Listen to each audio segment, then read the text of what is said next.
President Holt, Present. Clerk Grigsby, Present. Trustee Poole, Here. Trustee Travis. Here. Trustee Wedge. Present. And is there any public comment on closed session agenda items? Seeing none, it is 6 o'clock and we will recess the closed session. Be back here at 7 o'clock.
All right, it is 7 o'clock, so we'll reconvene here in open session. And Trustee Poole, would you mind leading us in the Pledge of Allegiance?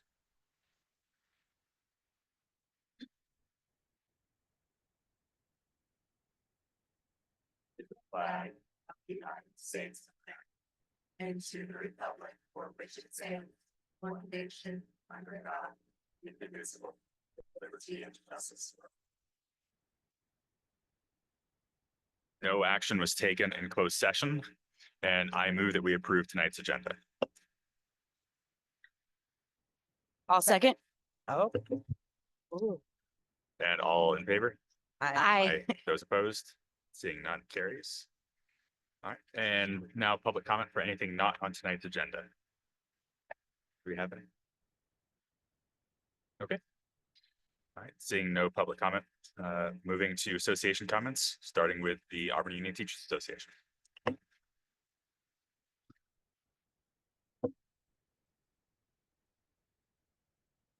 Good evening, school board members and Superintendent Meyer. We are now into February. Over half of the school year is gone away, and now we are almost to our third trimester of school. Amazing how that happens. I'm so happy that we were able to come up with an agreement that works for both the district and the teachers. I hope that the school board votes for this fair TA. Looking at how many teaching staff has been hired during this year, since July, we've hired over 36 new teachers, and unfortunately, 7 of them have left us. That's 19% that were hired between the summer and now. We still have a few more things that happen up in March with layoffs and non-reelects, but we can't continue to bleed our teaching staff like this. We need to invest in highly qualified teachers who want to be here, who are vested in our community, our students, and our families. We cannot get better test scores if we do not have consistent, well-trained staff. We count on our teachers to build relationships with our students and families. This year was extremely difficult at AE as most of the staff was completely new. At EV Kane, the staff had been with AUSD, but had not been at TK8. At Skyridge, students are struggling to find rigor and challenge in their 6-8 classes with new staff and have little choice with their electives. If we want to make the situation better, we need to include our students in making these choices as to what electives we offer. What are they interested in? What do they want to see being offered?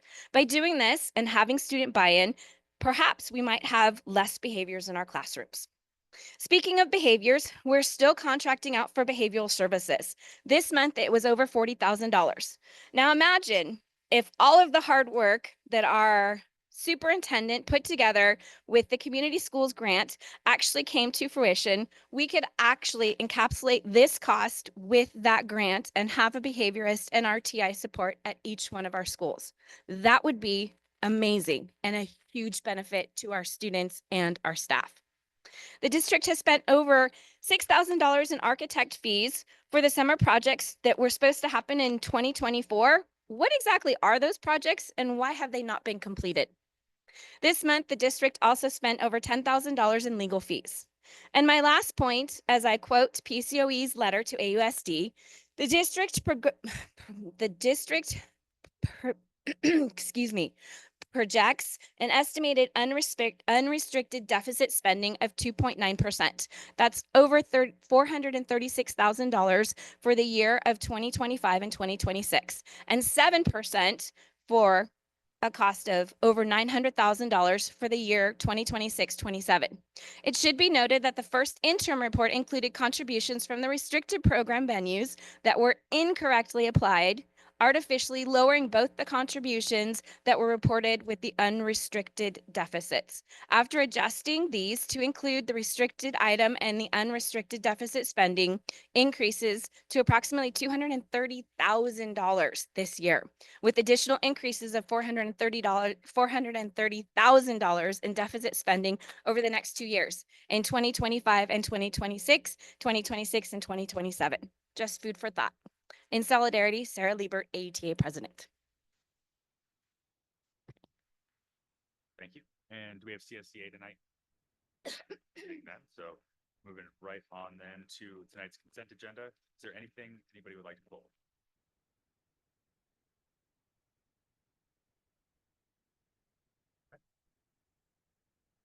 Well, I move that we approve tonight's consent agenda. I will second that. Okay, and clerk, please call a roll call vote. Absolutely. President Holt, Aye. Clerk Grigsby, aye. Trustee Poole, Aye. Trustee Travis. Aye. And Trustee Wedge. Aye. 5 ayes. Thank you.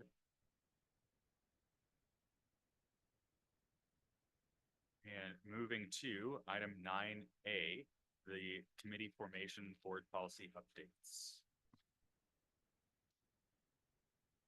So last time we talked about this becoming an action item in terms of having board members in. About that. Last time we had talked about adding this as an action item to have board members. It was originally proposed as 2 to work with me and our contract service regarding board policy updates. When there are options to be chosen, which one do we want to choose? We go through those together and then bring those to the board for the first read. And then of course, the following month for the second read. Following our board bylaws, in order to form a committee, there are 5 pieces that we have to discuss and decide upon tonight, which would be the committee's purpose, a timeline for the completion of the assigned responsibilities, any stakeholders, groups, or individuals to be represented on the committee, the length of time that they're expected to serve, and the expectations of reporting to the board as committee members. Also looking at the board policy 9130 about board committees. I think the intent of the board more. So,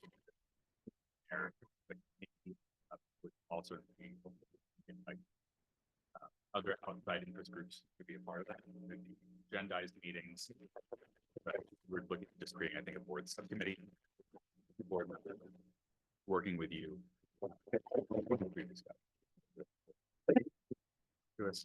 But also to To address those points. Mind if I kind of go through them and we can pick stuff apart. So as far as the committee's purpose, to review recommended board policy updates with the superintendent, review existing board policy for relevance, establish a procedure to review existing board policy on a biannual basis, that every other year, not twice a year, and provide recommendations to the board regarding policy adoption. So if there's more or less, address that. I think that captures what we talked about, wanting to form that subcommittee. Thank you. As far as a timeline for completion of assigned responsibilities, I think quarterly reviews is what we have right now for the new recommended policy from CSBA. And at our next board meeting, so our March regular board meeting, to have that subcommittee provide a proposed timeline for conducting review of current board policy. So the two, and I know last month we talked about Amber and Emily, trustee Poole, trustee Travis being on that subcommittee. But if you two can work out what would that look like to review existing board policy, because there's a lot to it. So I think it'd be fair if you kind of sketched out what that looks like. Yeah. So as far as the number 3, since the subcommittee, we're looking at 2 trustees. Length of time that committee members are expected to serve or subcommittee. With this, I would propose that it be after this one, be a 1-year term to be appointed at the board's annual organizational meeting. To I keep agree. it existing. Okay. Yeah, I was thinking about a year also. So this one obviously would be about 9 months, but from then on, we just keep it as a recurring established in December. And then as far as expectations for reporting to the board, the subcommittee will provide a report to the board at the quarterly meetings. The first read agenda item for new recommended board policy updates. I guess I wrote that more as a note, not a complete thought. The committee will determine and report at the March 2025 regular board meeting the proposed reporting schedule for existing board policy. Yeah, that sounds good. Agreed. And superintendent, does that cover the question? I think that covers everything. Yep. Okay. Well, then I move that we create the board policy subcommittee. I will second that. All in favor? Aye. Aye. And those opposed? Seeing none, motion carries. Way to go, subcommittee. Congratulations. Can we get a paper printed copy of the entire board policy? I'm not kidding, because I prefer to look at it that way. I'm all sorry. Yeah. I know we'll need to look at it online as well, but I would like to be able to see what we have. Yeah, and it's going to be a lot. It'll be multiple binders, so we can either do that or start working through in sections and print those sections out at a time, whatever your preference is. But now that the subcommittee's been formed, I think maybe Jenny can send an invite, and the 3 of us can then talk and figure out kind of how you want to start working through those things, and we can figure out how to print them. We're happy to do it. You're just going to have a lot of paper to work through at one time. Yeah. Okay, and now moving to 9B, salary schedule for collective bargaining agreements. This is CBO McReynolds, and the salary schedules for collective bargaining agreements have all been adjusted to match the tentative agreements approved in the consent agenda. The financial impact is estimated at $260,082 for all of the agreements. $263,000 additional in 25-26. And these changes will utilize unrestricted and restricted funds. Staff recommends approval as presented. And before we get into that, do we have public comment on the salary schedules? Sure. Okay. Okay. Wasn't sure, looking at some whispering over there, so I didn't know if there was. Thanks.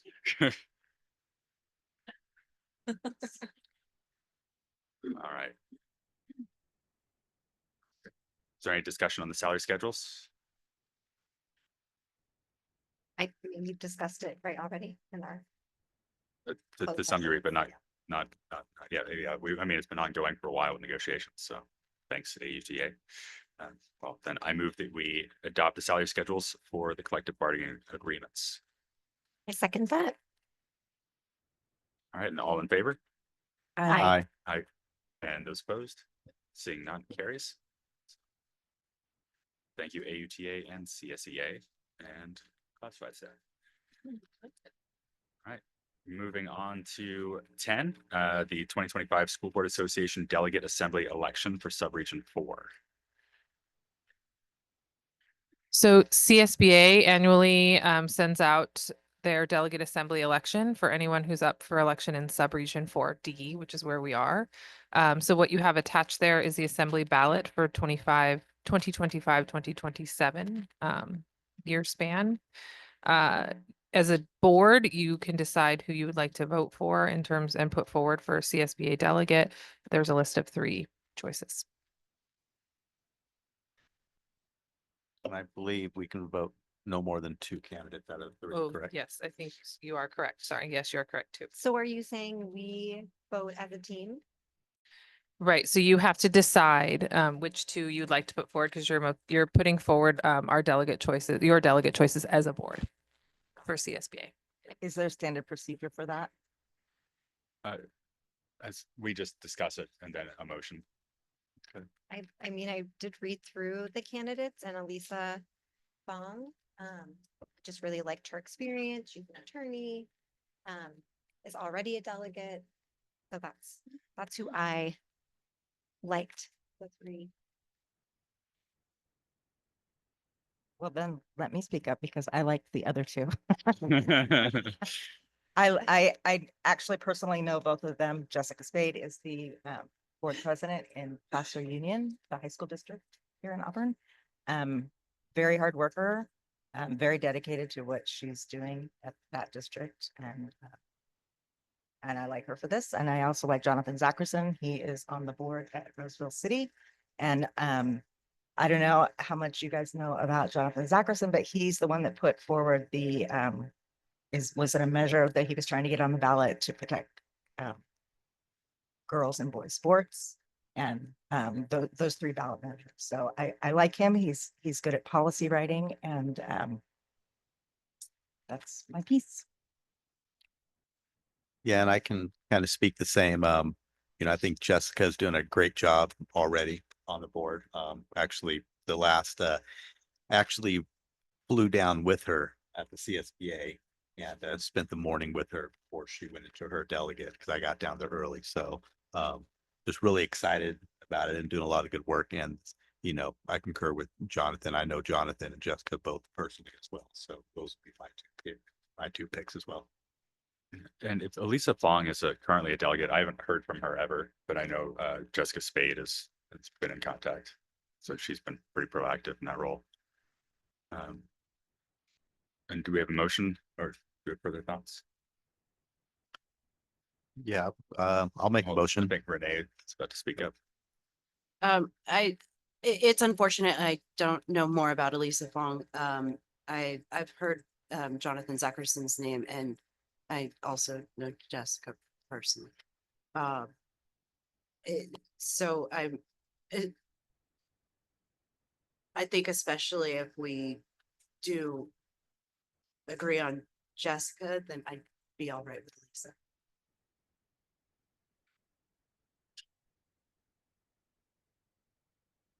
Trustee Wedge, I think you're about to make a motion.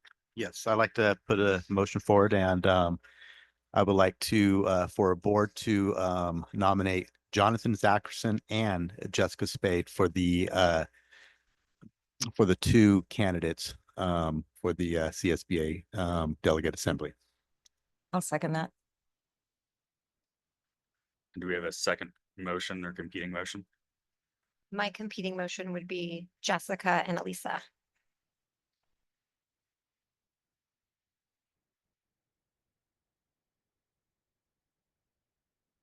I'll second.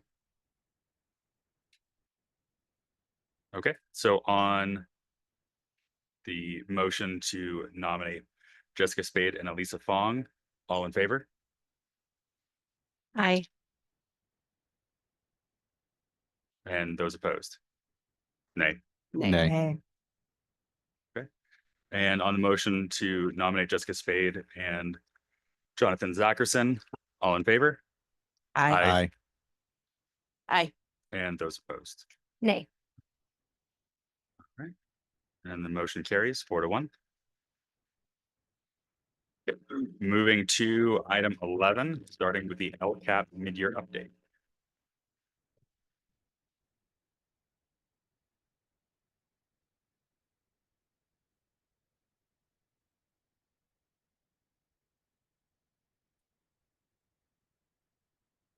Good evening, President Holt, members of the board, Superintendent Meyer, and members of the community. My name is Kelly Young, and I am the Director of Student Support.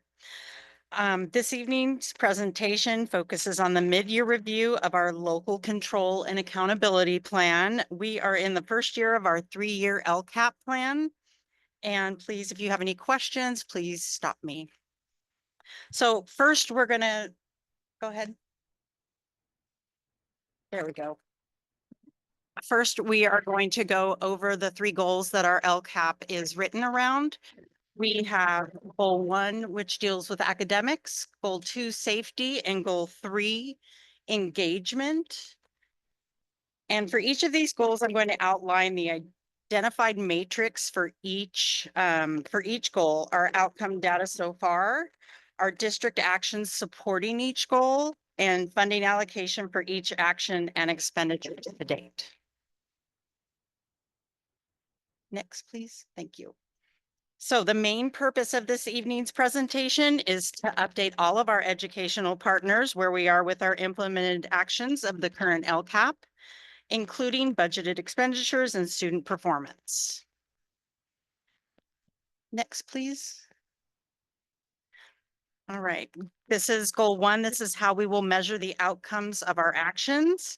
We have the California Assessment of Student Performance and Progress information, the test that's taken in May.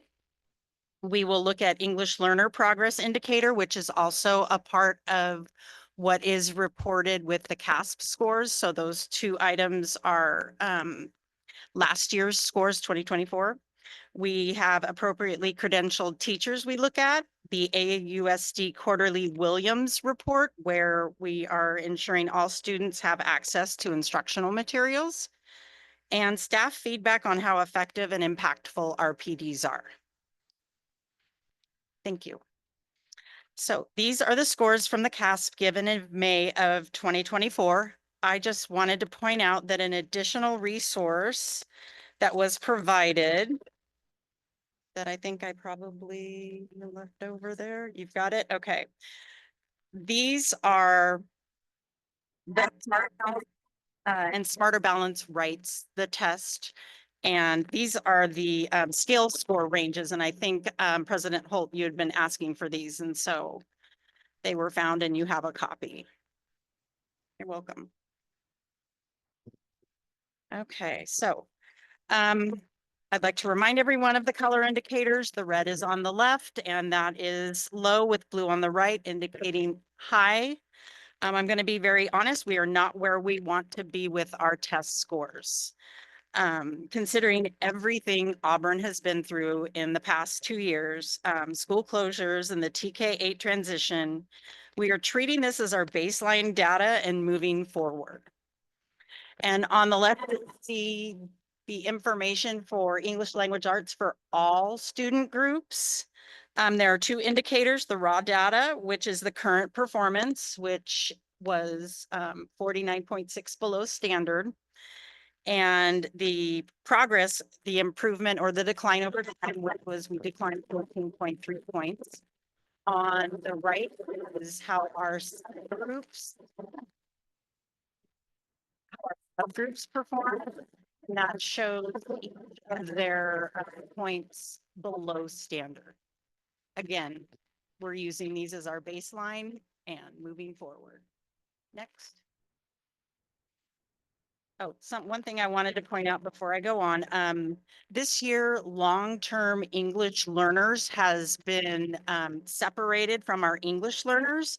And long-term English learners are students who have been enrolled in a U.S. school for 6 years or more, but have not been reclassified as fluent English proficient, and that has, you know, that's what we want to reclassify them before they go to high school. That's the goal. So they're able to take more of their electives instead of, you know, repeating what they've already been doing. And then LTEL students have only recently started being tracked in the CA dashboard, with 2024 being the first year this student group has been reported on. And so you'll see for math, we show a similar pattern in mathematics. We have the all student group on the left-hand side and our subgroups on the right. Next, please. Okay, our academic performance English learner progress indicator. We did amazing in this area last year. We were blue. This year is different. We also have, again, it's been parsed out. We have English learners 36.6 making progress, which declined. And long-term English learners, which was the first year that this has been reported, 43.3% progress. Right, next, please. Our goal 1 additional metrics, how we also measure. We look at appropriately credentialed teacher. As of right now, we 99.54 of ASU teachers were appropriately credentialed for the subject area. And this difference is attributed to having interns and long-term substitutes in traditionally hard to fill positions. The quarterly Williams report, we are 100% compliant, which is what we want. And staff feedback, we surveyed our staff after the November 1st PD. Based on the feedback our Ed Services team received, we used it to revamp our entire staff PD for April. Okay, we've looked at goal number 1, metrics and the data. This table indicates the actions our district is taking based on what we have just reviewed. Our multi-tiered systems of support will be seen in goal 1 and goal 2. However, the money allotted to this will just be seen in goal 1. With MTSS, we identify student need and provide the appropriate supports. For Summer Academy, after several years of not having a Summer Academy, we are relaunching it this summer. This was an area of importance from our community feedback, and our team is currently in the process of planning the academy. Technology support personnel and maintaining one-to-one devices is also an important part of our academic goal. In the primary grades, we use allotted funds to reduce class size, and maintaining sufficient instruction materials is why we are Williams compliant. And then CBO McReynolds will speak to the money. So what you see is each goal lined out with what's allocated and what was spent at mid-year. So you have contributing and non-contributing. So contributing means that we get to count that towards our supplemental concentration dollars. They show up as general fund unrestricted dollars, but we have to spend them in a specific way. So it looks like they're restricted, but when you look at the books, the financials, they show up as unrestricted.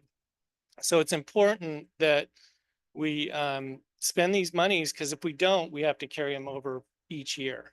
So we want to be about halfway at this point during the year. And what I'm going to do now is look at these numbers when we go back and adjust for second interim and make sure that they align.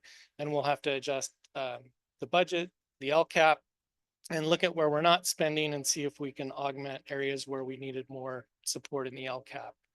So you can look and see it multi-tiered systems of support. We're at $118,000. So we have to go back and look and check with all the staff to see if we're going to be on target or need to add more money to that goal. So it's kind of a balancing act. If you look at 1.6, it shows non-contributing, maintain sufficient instructional materials. We cannot use supplemental money to buy instructional materials because we're required to do that. And so we have to do that out of, mainly instructional material funds. We use lottery funds that are primarily supported, but we have to call it out in the LCAP. And so it's a way that we can track supplemental concentration dollars and non-contributing dollars, but still meet the goals in the LCAP.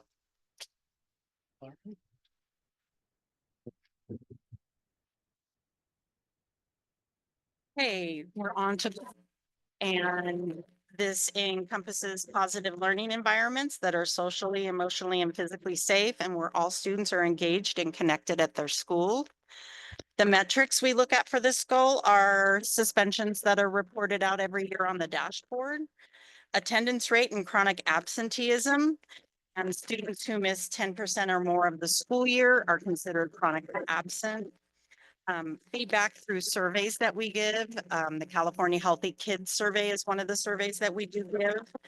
The PBIS tiered fidelity inventory, which is a tool used to measure the extent the site is applying the core features of school-wide PBIS, and facilities inspection tool, which so our facilities are safe and in working order.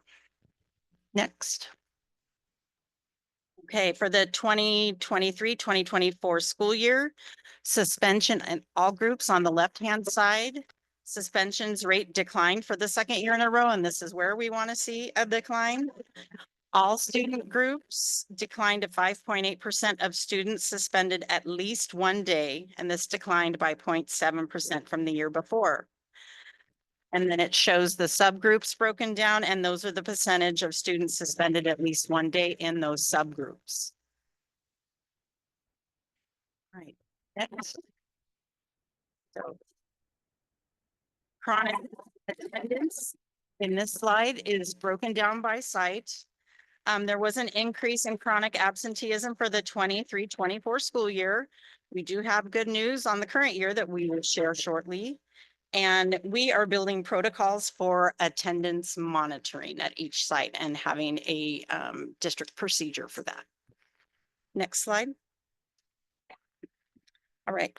Again, chronic absenteeism is 10% or more of the school year missed, and it increased for all of our subgroups, moved from either orange and yellow to red. And again, we are building attendance protocols for attendance monitoring and looking at ways that our community liaisons can help and follow up with families with that as well.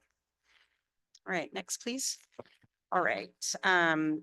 The goal 2 additional matrix, we look at the attendance rate for 2024-2025 at P1, which was in December 2024, is 92.98%. So it is over 1% higher than last year.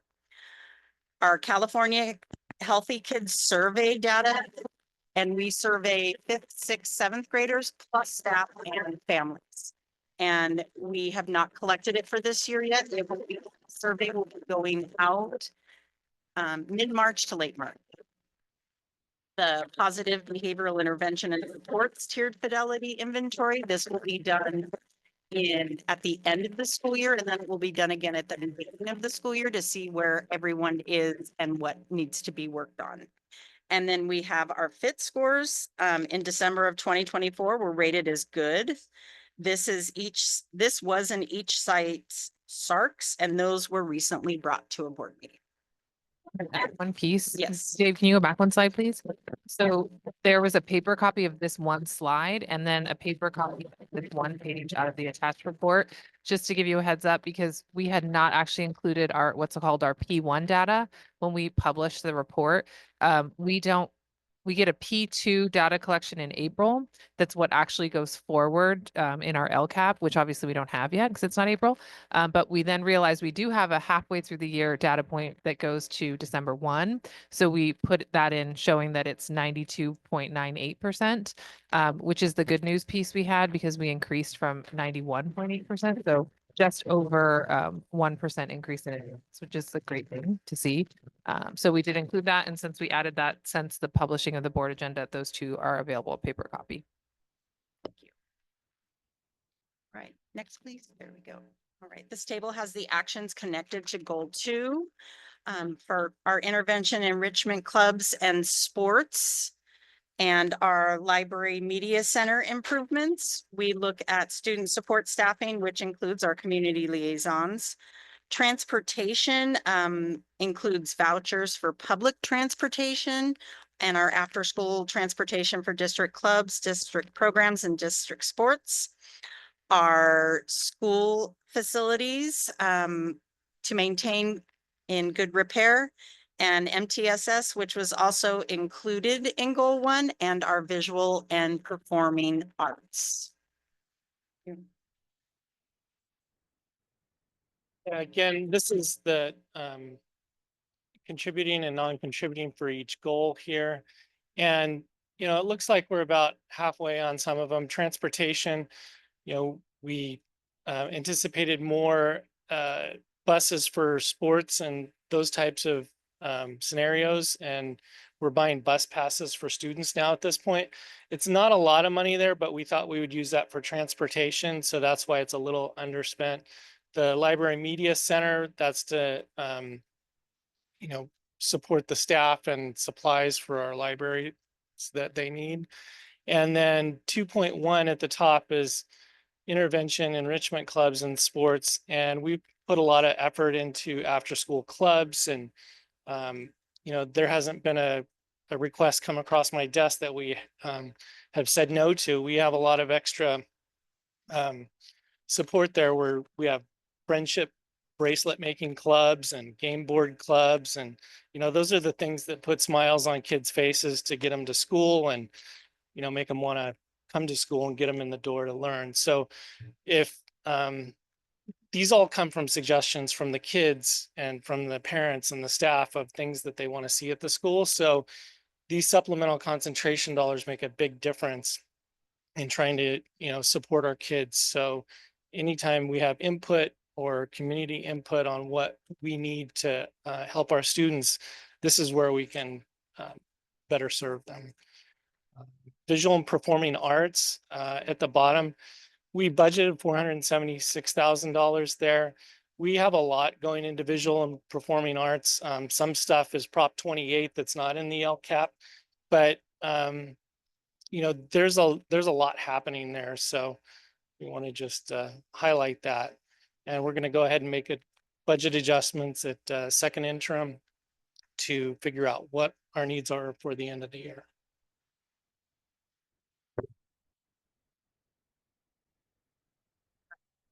Our goal 3, which is engagement, the metrics that we look at is the California Healthy Kids Survey, the parent portion of that. And then our ELAC and DLAC participation, and I will explain those acronyms on the next slide. So again, our Healthy Kids Survey for the parents, our screen data collection, it's not yet available. We have already had our very first LCAP hack meeting with parents.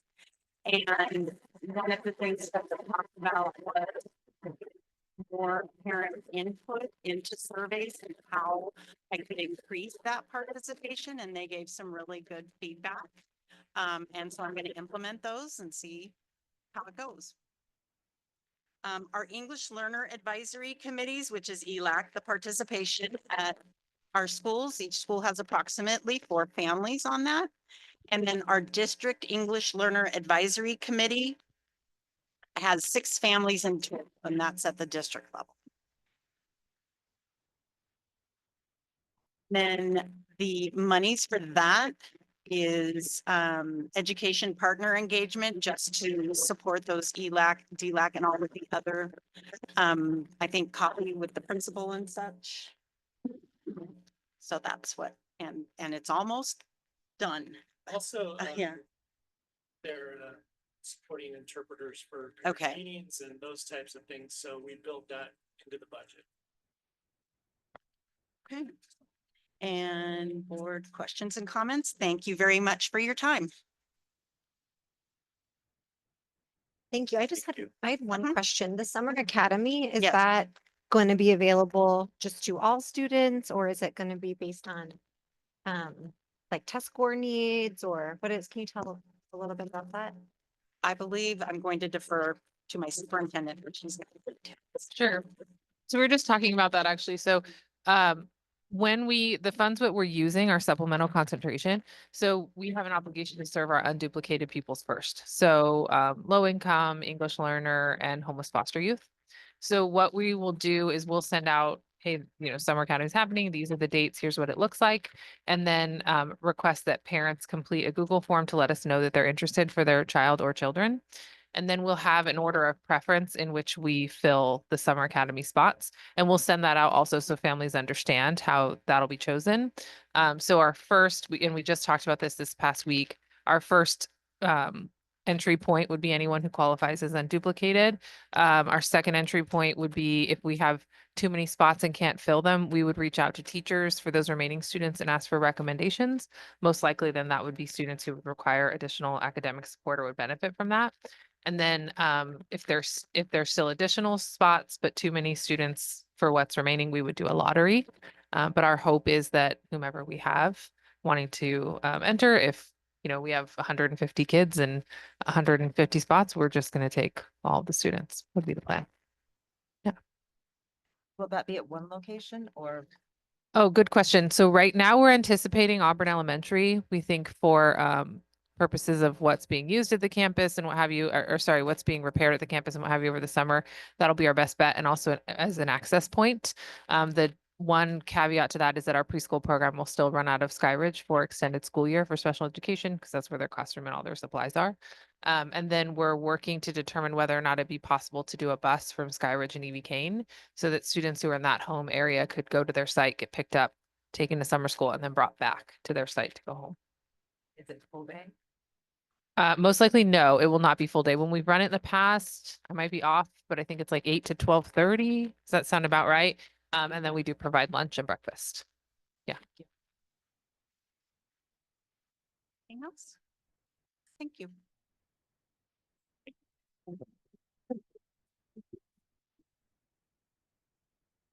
So down to 11B, board policy and info technology policy related to data security. So there was a memo there attached from PCOE, and just to summarize it, we had, well, okay, I should rephrase. We did not have, PCOE had a data breach in which a roster of students receiving service through PCOE providers was released through a public records request. It was about 10 students, and those students were Auburn students. So we had this bit of a odd overlap where it wasn't our data breach, but it was our information that went out. So I worked alongside PCOE. Oh, and I should say, it was brought to our attention that the data breach occurred, and we called PCOE. I called PCOE. I think it was on a weekend.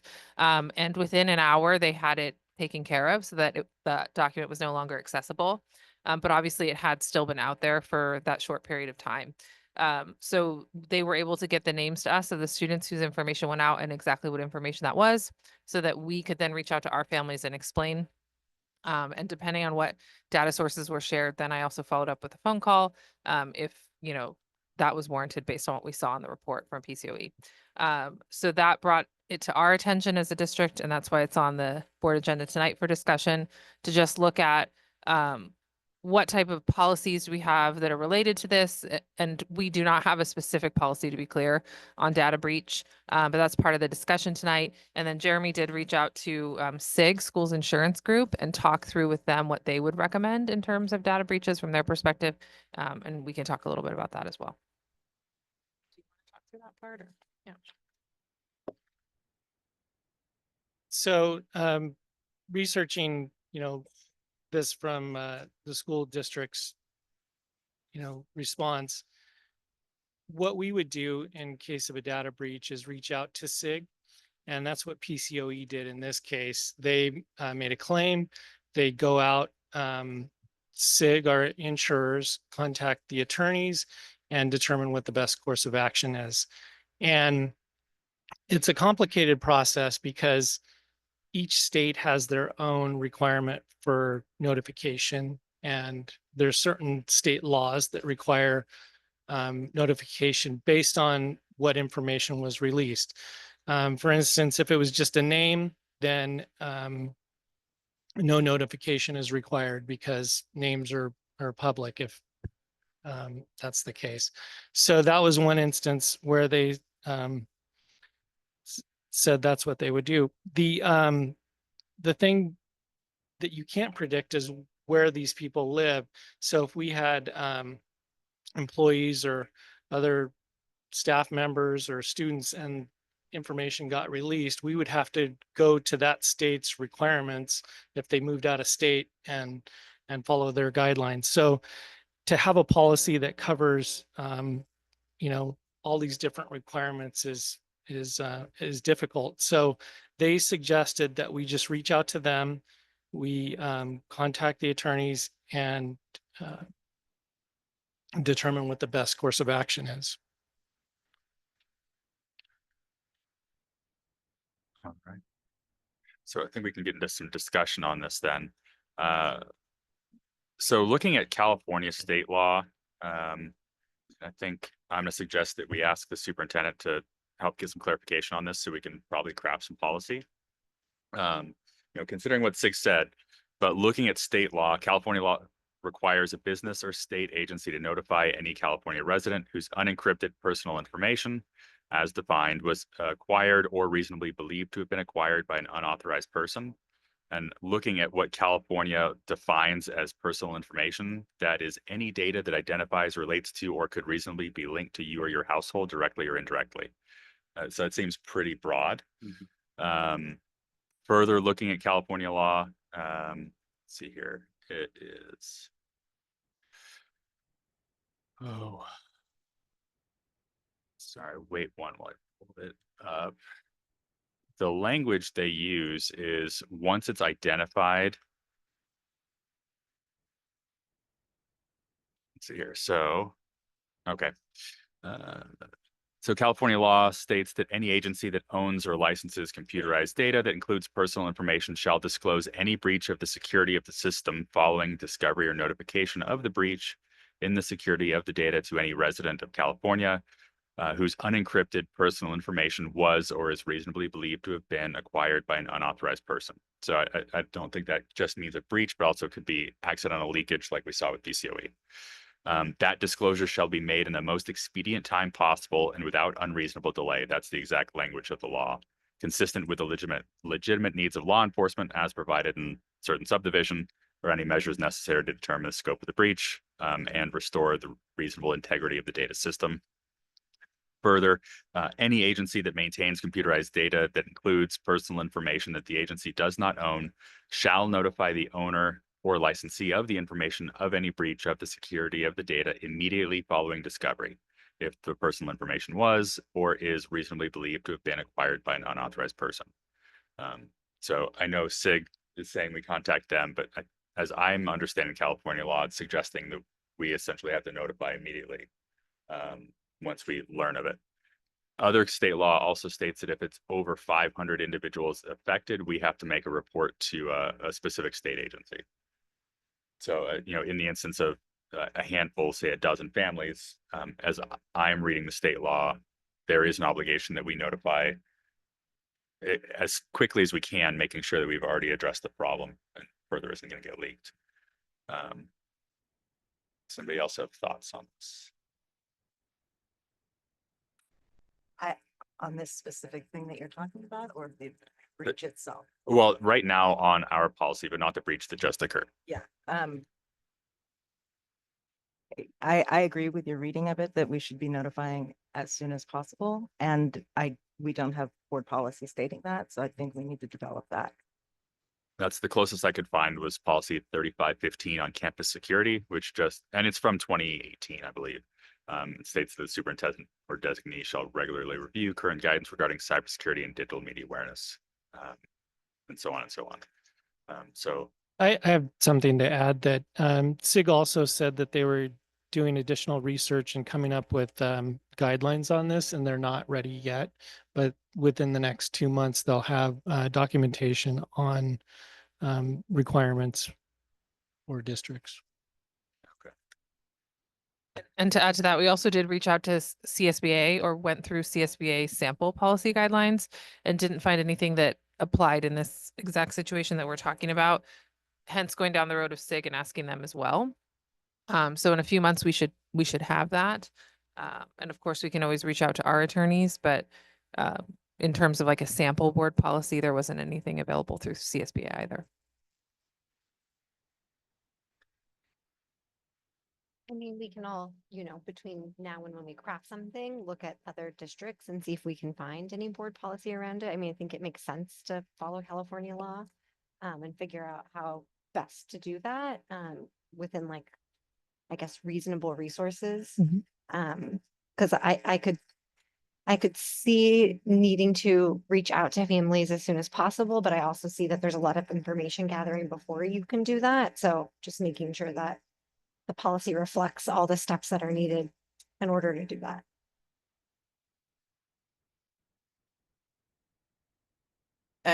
It's interesting that this is how we are finding out that this may be a requirement for a board policy, but I'm glad that we're taking the initiative and handling it before it is something that is from our district. So before we then give direction to staff, trustee Travis, I think you had more that you wanted to. I do have a lot I want to share about this, and I have firsthand knowledge of this because I discovered that these were our students via a PRA that somebody shared with me. It was and still is very upsetting to me to know that our district students' personal information is out there on the internet, thanks to PCOE.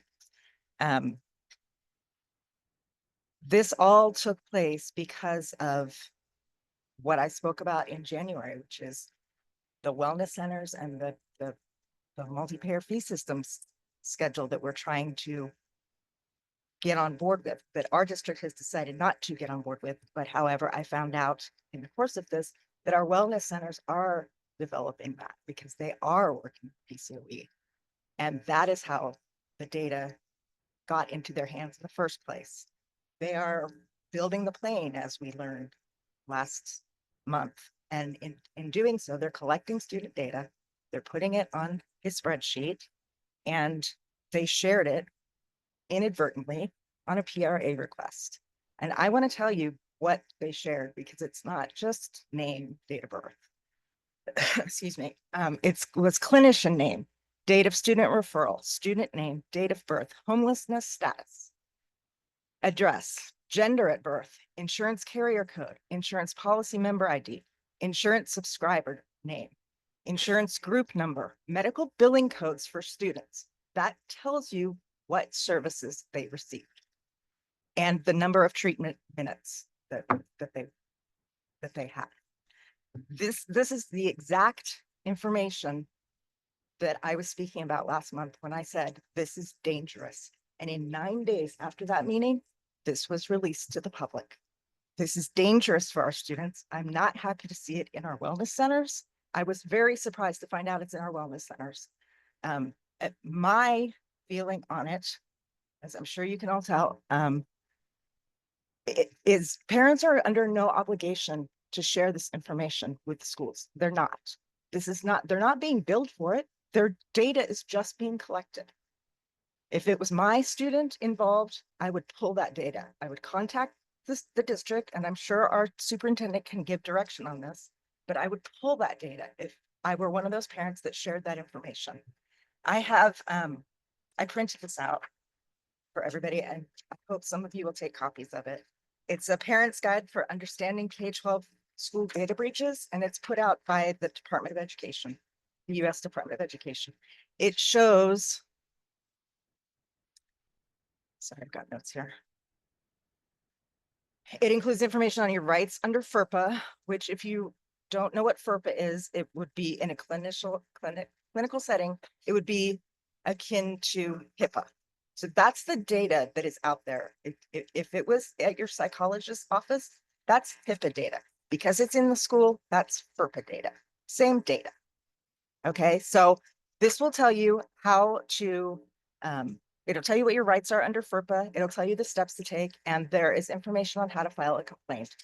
And my suggestion to the parents involved would be file a complaint, because this is unacceptable to me. And I I'm sure to those parents that their data and their child's data was breached. All of this being said, when I discovered this, I immediately talked to our superintendent who had it down off the website in minutes. So I am appreciative of her and her efforts and everything she's done to follow up and everything our district, Jeremy's done to follow up as well. We've worked together as a team. They've kept the board informed of what's going on. We've been solid in this, but we need board policy. And I implore parents to please remove your child's personal data from this district because it's not safe.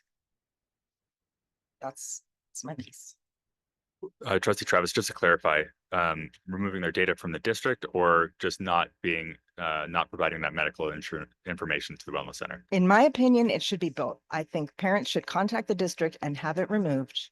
And one more thing, sorry, I want to add is that with this type of violation, a FERPA violation, we are required to put a notice in each child's permanent record, indicating that there was a breach of their data. So I also implore those parents to come to the district, ask to see their student's record, make sure it's in there. And I have these if anybody wants them. Copy of them. Thank you for that, trustee Travis. You know, I share the same concerns with you as well. And that was, you know, last month when we were bringing this up, the multi-peer and the multi-payer fee schedule, you know, how it was linked to the wellness centers. You know, one of the discussions that was talked about is that we have no control what goes on in there. We leave it up to PCOE. We have zero control of what services they're offering, what data they're collecting. That is out of our control, and we're a district, and that's under our responsibility, you know, as trustees and as a board, as a district. And you know, and it makes me curious of this is what was leaked out, but what else is being shared? What else is being talked about, you know, in these wellness centers that is out of our control? And you know, because I know we've asked repeatedly of them to come and give them, you have the wellness centers, they're operating in our schools, you know, with our students. And we've asked for them to come in and for them to give a report. But I feel we're being, you know what, ignored because they don't have to answer to us, obviously. And that is a very, very big concern, you know, and I want to be very clear, you know, there is a need there. There absolutely is a need there, you know, but I think that need, it would be better well served if we can control it, we can maintain it, and we can say what goes on in there. Because right now we have no idea, you know, and it's Trustee going to lead Wedge, to more like this. I don't mean to cut you off there, but right now the wellness centers themselves aren't what's on the agenda. But the data breach Understand. isn't as it pertains. to Okay. this. And so just want to make clear that this is where the data breach was, you know, where it came from. And, you know, go back to the policy, you know, I'm in full agreement on, you know, parents need to be notified right away, you know, immediately on this. And I don't want to see any kind of roadblocks that can be placed in the way because government is very good at that, you know, and so let's remove those roadblocks and have parents direct access if we're going to draft policy, you know, where parents will be notified. Me as a parent myself, you know, I want to be notified immediately, you know, if anything like this has happened, you know, with my children. Yeah, I agree. I'm glad we're drafting a policy on it. And I know that the wellness center and the multi-payer fee schedule sort of got smushed in, right? Because that's how it was leaked, but just want to point out that I know that all that type of data is collected just when you enroll, right? Like you fill out your insurance information, you give all that information. So just pointing out that this data breach could You do not happen. have to include your insurance information, No, you don't, but you don't have to, but but the wellness forms center are is there. asking for it. That's the point. They're asking for it, they're collecting it, and then they're not treating it with the respect it deserves. Sure, yeah, I was just pointing out that that I data know. is in multiple places. It's not just is. there. It is, but it's in lots of it's places. our students and it's a breach of their confidentiality. I just want to go ahead and add that we have a cybersecurity policy, and under that, it covers an audit which we go through to make sure that our information's secure and it's held to the highest standard. If we're going to also, talk about policy, we have to talk about information we do release or who we notify could potentially have a cost impact to the district.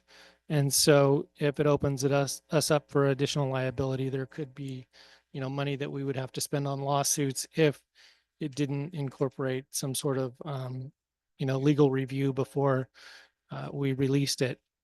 So that's the money side of it. And I wanted to clarify a few points, based on, what Emily shared in terms of the breadth of the data that was potentially encapsulated in the spreadsheet. So all of those categories were present. And when I had said that we reached out to all families right away, and then I made follow-up phone calls, our reach out to families included, if you're receiving this, your child's information has inadvertently been shared, and we described more about that. And then we described the categories that applied to all students, first name, last name, date of birth, gender, I think were for everyone. And then anyone who had additional information beyond that, that's where I made phone calls so that I could explain to them and have a conversation about what data was shared, and they had a chance to ask questions of me as well. And I also wanted to make sure when I talked to them that, they were aware of why this information was present because, and I know this isn't about multi-payer fee schedule, but that is the avenue through which the data was collected. And part of that was permission from families to collect that information. And so I also wanted to make sure that they knew why it was there and that they had agreed to that because, that those documents aren't with us, given that they stay with PCOE. And each family had told me, yes, I know exactly what this is for. And I had signed those documents. So obviously no one was expecting a data breach to occur. And that was unfortunate. And I agree, inappropriate and not okay. But it did help, I think, to have those one-on-one conversations so families knew exactly what was shared. And then that they did understand why their children were included on the spreadsheet too. So I agree that was very important and I really appreciate you reaching out to them and specifically having conversations. I think that was very helpful. So with that, if we have the consensus of the board, I think we should ask you to help, help get that legal clarification and build recommendations for insurance to help craft some recommended language that we can develop into board policy for data leaks, data breaches, or otherwise, the release of personal information for even just one student, and where we go from there. I mean, and right off the cuff, I can imagine that one way we could maybe satisfy the California law and then still get more information would be if there was an initial, hey, we're sending, within 24 hours sort of a thing.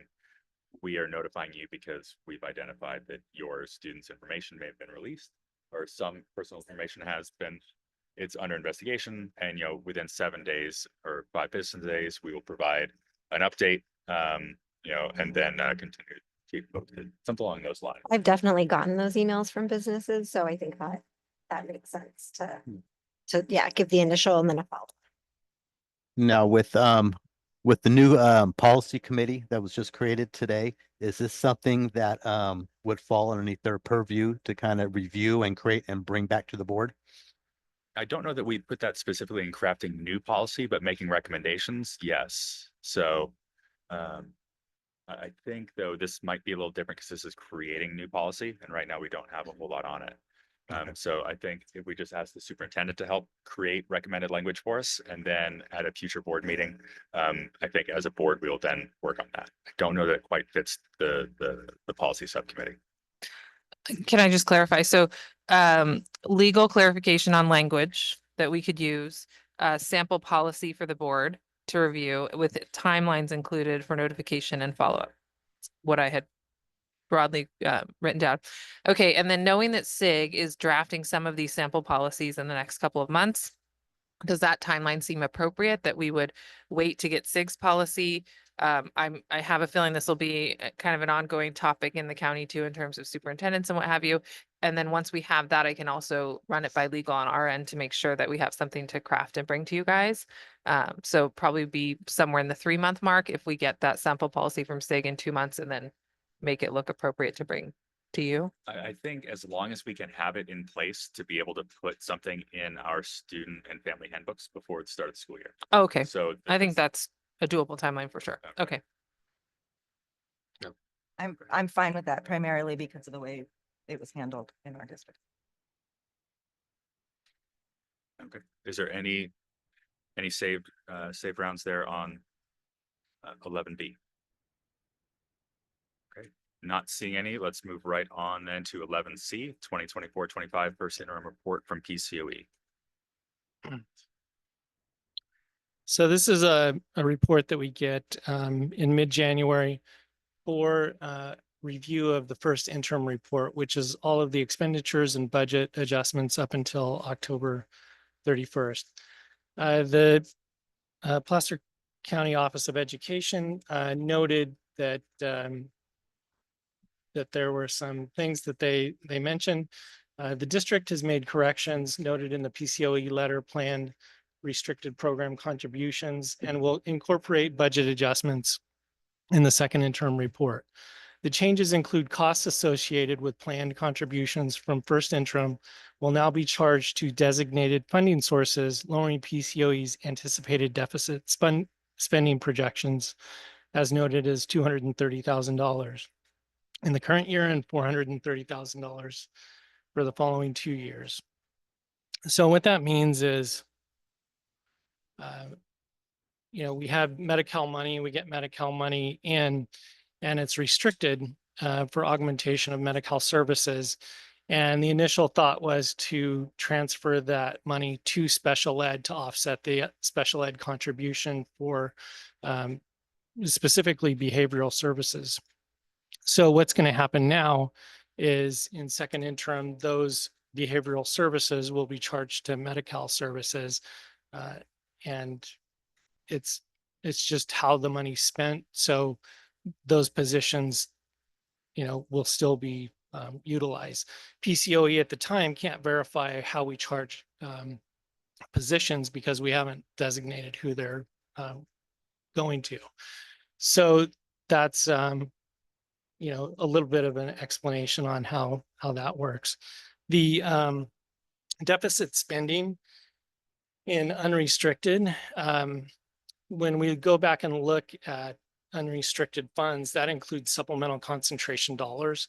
And last year we had carryover of about $300,000 in supplemental concentration, and that money has to be spent on those items. So we have to incorporate that into this year's LCAP, which shows like it's deficit spending, but that's money carried over from last year.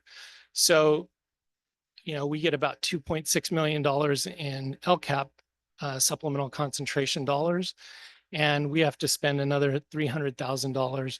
So close to $3 million. So, we closed the year last year a little bit up because we didn't spend that money, but now this year we have to spend it. And, the goal is for a budget cycle to come in, within, 2 to 5% of where we projected. And, a variance of $200,000 is within that realm. But as we get closer to closing the books, the numbers get tighter, and we can, project better what we're going to spend on LCAP, on those supplemental concentration dollars, and narrow it down. So at the end of the year, I suspect that, we'll be on target. That's all I have. Are those the behavior services you're referencing? Are those the ones that are contracted That's out correct. positions? Okay. Potentially, correct me if I'm wrong, Jeremy, though, but I want to be clear that the contracted services are not all for the contracted behaviorists that we're using for general support. Some of those are services tied to students who are at non-public schools and are served through behavioral supports through the non-public school. So those I don't think will be covered by Medi-Cal. Is that correct? That's correct. Yeah.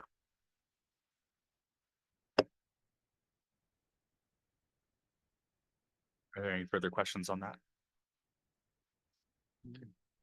Great. Moving on then to 10D, and the slew of federal executive orders that have been coming down. So the purpose of this on tonight's agenda is just kind of start the discussion, because some of these federal executive orders will affect our district, how we do business, and will impact policy. So I reached out to our CSBA point of contact this week, and CSBA doesn't have a comprehensive list yet on which executive orders they feel apply to LEAs. So they don't have that for us yet. So I printed off a handful, kind of looking through just real quickly. Looks like the Immigration Executive Order 14159, while that doesn't exactly affect K through 12 schools, there's a whole lot of discussion about that and concern about that impact on students. Executive Order 14168 on gender ideology, Executive Order 14173 on illegal discrimination, 14190 on ending radical indoctrination, 14191 on expanding education opportunities, and 14201 on keeping men out of women's sports, which also covers a lot of Title IX. So there are a number of these. Some have timelines associated with them. Some could have restrictions on federal dollars if they're not followed. But we're still in the early stages on starting to get information on that. Getting information from our legal, and then also hopefully CSBA starts developing some recommended policy language. So things are still coming out. We don't have a whole lot of clear guidance on them just yet, but we just want to kind of make it clear that we're aware of these, and we're going to try to stay abreast of it, just like we are with the data leak side, and try to stay on top of it and not just be reacting. But I wanted to get that on tonight's agenda because we'll be having further discussions at future upcoming meetings as more guidance comes out. Are there any questions or concerns on those before we move Yeah, on? I just have, one comment on that. Just, the nature of the state we live in, California, sometimes it doesn't always line up with some of these, from the newer administration. And so how are we, going to tackle things if there is a conflict? How are we going to pick one or the other? Are we going to go by the federal government or by the state government? Are we going to flip-flop the two? How are we going to handle, when those situations arises? I think that's something we'll have to discuss as a board ultimately. But the supremacy clause in the Constitution states that the federal law is the supreme law of the land. So, getting individual ones, there are legal challenges on everything at the federal level and state level. So I think as we navigate this, some of it's going to be taking in legal guidance as it comes and legal rulings and all the rest. Okay. I just appreciate just getting ahead of this, because there's probably going to be some healthy conversations and some decisions that come out of it. And I think the more that, we're aware of it and we start talking about it early, and start, implementing some kind of process to how we're going to move forward, I think, it's going to put us in a better position, moving forward as a district. So thank you for bringing this up on the agenda. And I would say, Jason, that won't be the first time that we navigate a situation like that. So there has in the past, and now we have some clarity on it, but there was a bit of a gray area for a while around federal and then state requirements with special education and things related to immunization laws and things like that. And so there was a lot of conversation through avenues like legal, CSBA, Superintendent's Council to try to navigate that and do the best we could to determine, with the information we have right now, how would we move forward? And sometimes 6 months, you have more information and that shifts the path a little bit. But it's not I will say it's not a fun place to be, but it won't be a brand new place to be either. So, I mean, maybe we take a little bit of solace in that we have navigated it before and we know those channels we can use to try to figure out the best way to move forward. Perfect. Are there any questions or points on that? I wanted to talk just briefly about the direction. I don't know what number it is. but the idea of ICE coming into the schools. I sat in on a call with CSBA where they were giving some direction that was a little bit different than what the AG was giving, in that they were, I think, kind of trying to put the onus on the district office to manage what would go on in a school. In other words, we don't want, officers to come in and then the front office that, like, we don't know what's going on, or we don't know what we're supposed to do. I think we need to provide direction that they always contact the district office, and just so that it's not on them to do it. It's on the district office to make the decision on how things will proceed. And also, and I don't know if the AG's advice specifies this, but that, regardless of what department they come from, if they're law enforcement officers, then they're there to conduct the business of the law. And it's not our job as anybody, as a school employee, to get in the way of that. And I think it would be good for us to, kind of give that kind of guidance to especially our front offices, so that they know how to proceed. And it's not on them to feel like, oh no, what do I do now?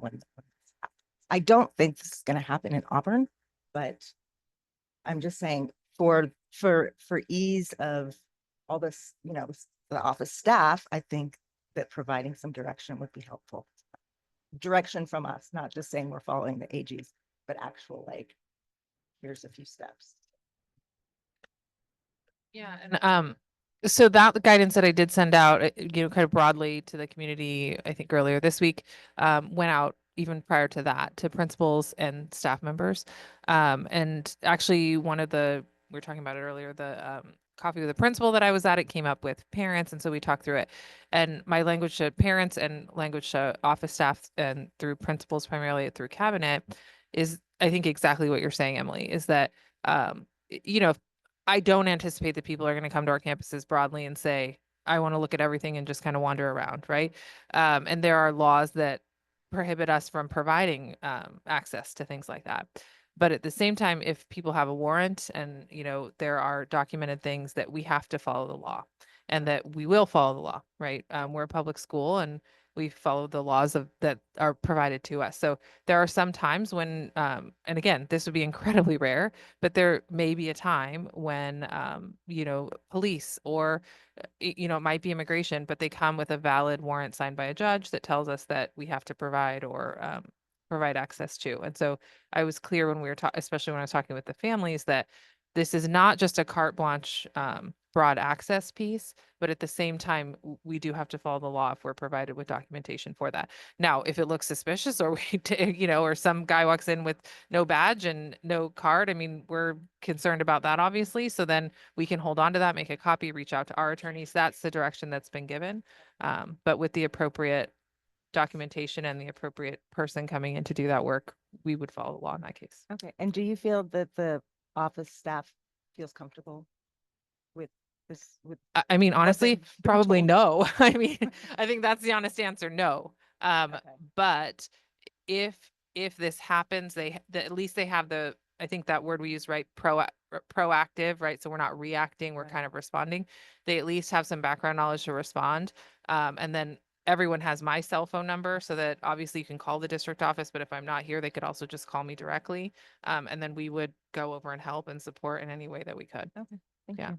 Does the district have clarity on what the law is around, like, what kind of warrant? Do they always have to have a warrant or a subpoena or whatever? Like, do you guys have clarity on what exactly that is? Yeah. So, well, and it's in that guidance, and I could pull it up because there's a term that's used when it's, yes, exigent circumstances. So they would either have a document telling us that, this is happening, or they would have a rationale for that. Right. So I gave the example to staff because I think it's easiest to follow if you think about law enforcement, right? So for example, if you had somebody off the street running through your campus, and not in Auburn, but I have worked in school districts before where this has happened. And the police come onto campus and they tell you, you got to lock it down, and we're going to come on your campus because this guy's running through from the mini mart down the road. we let them onto the campus to do that work, right? So I was giving examples of when we might have law enforcement on our campus and when we would give access, it's a very similar process and aligns. That's just a little bit easier of a way to wrap your head around it. So. So I think a further example too, as it currently is, law enforcement, if they showed up and said, hey, we want to search a student X's backpack, they can't just show up and search that unless they say there's an exigent reason. They would have to show a warrant if it wasn't because they have, an imminent threat or something else. If it was part of a bigger investigation, they'd have to provide a warrant to do so. And then the question is, what do we do with that, right? If we're not sure, and that's where the question is, you need to reach out to us, you need to ask, and we can always say we need to make a copy. We need to reach out to whoever we need to support us, whether that's attorneys or law enforcement on our side or whatever it might be, to make sure that we're doing what's proper. But for the most part, the paperwork they're going to provide, anyone who comes to our campuses and is, asking for anything like that would have their badge and their business card and documentation and showing all of that to us. And then reach out to me if they have questions and I can help them through it. Thank you for getting that email out. We're can't help it. There's just so much misinformation out there. And I think, things like that, is very timely. Yeah.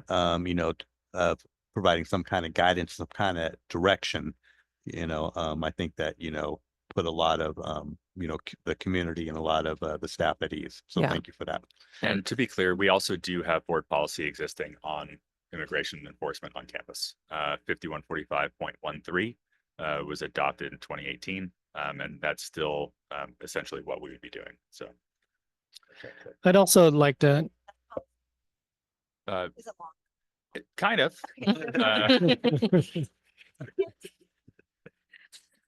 You can read it, But it you is will not right now. 5145.13. That's I okay. encourage you to look it up.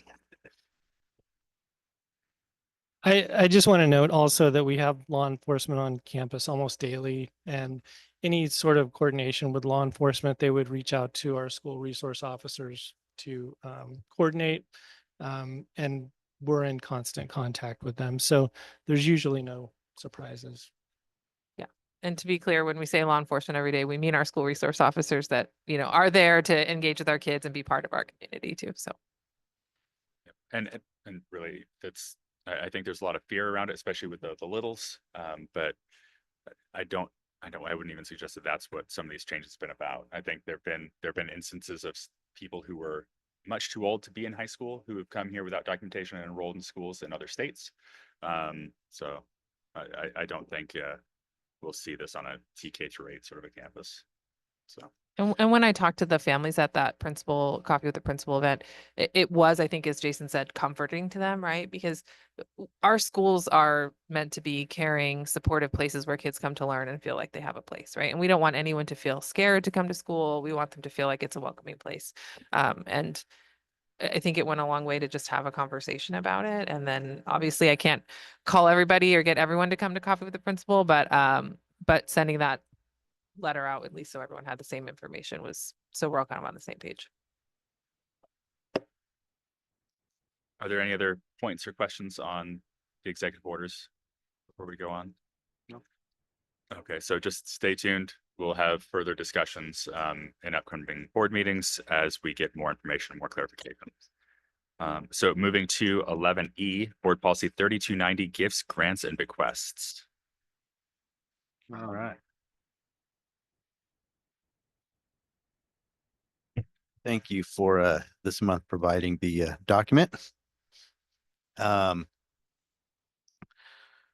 briefly, just want to kind of talk about how this came about.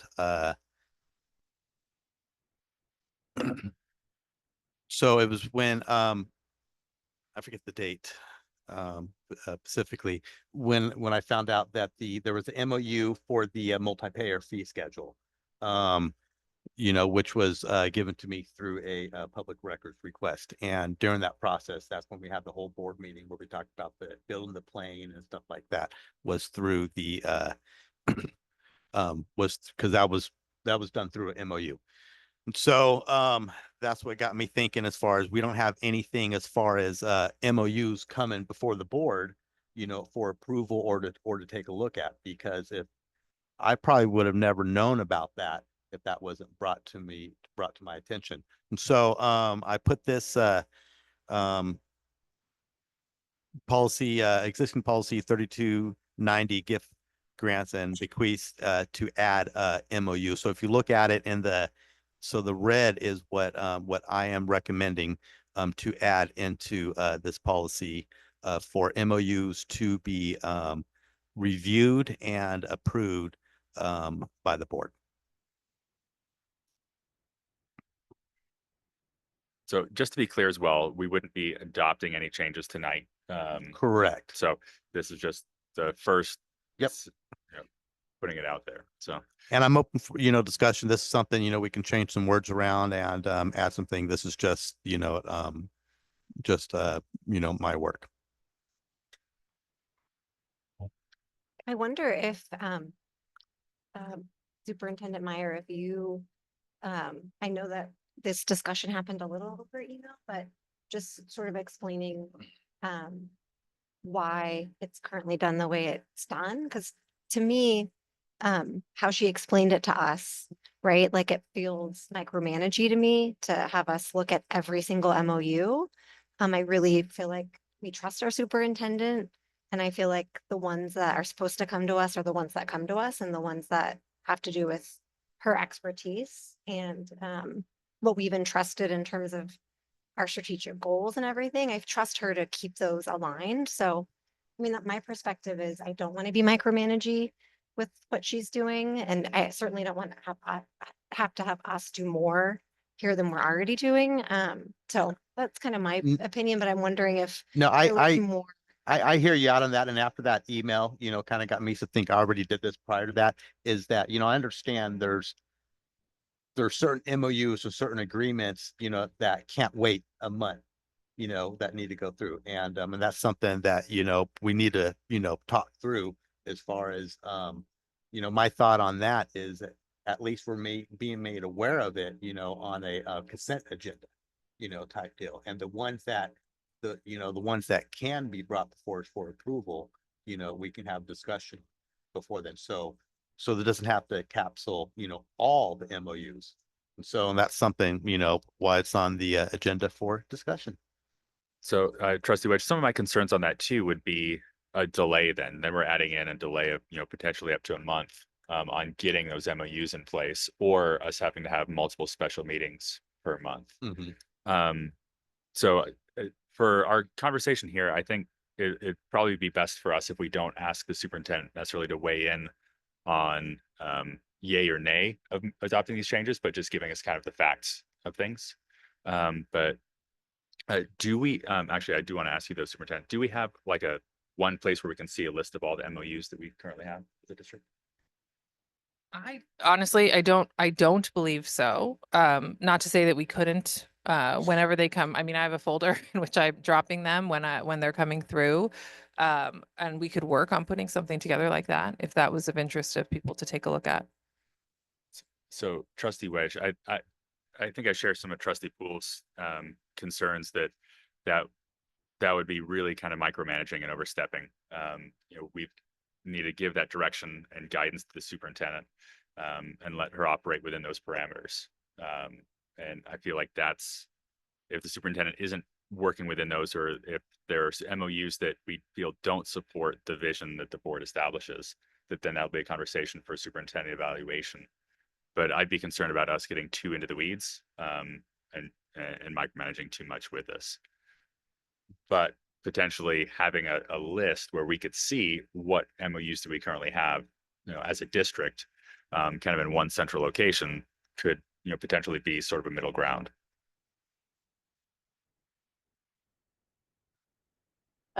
So the last couple of weeks, the superintendent and I did a little bit of research because the Auburn Elementary actually has an MOU with the food bank for the Feed Our Future program that they have there. And so it was kind of funny because not only did that get brought up then, but we also look for it for her records. So I had to search through my work to find it for her. So it was kind of interesting in that way because yeah, it would be nice if they were all in the same spot. But also it was kind of interesting because that one went, if I'm correct, directly through the school.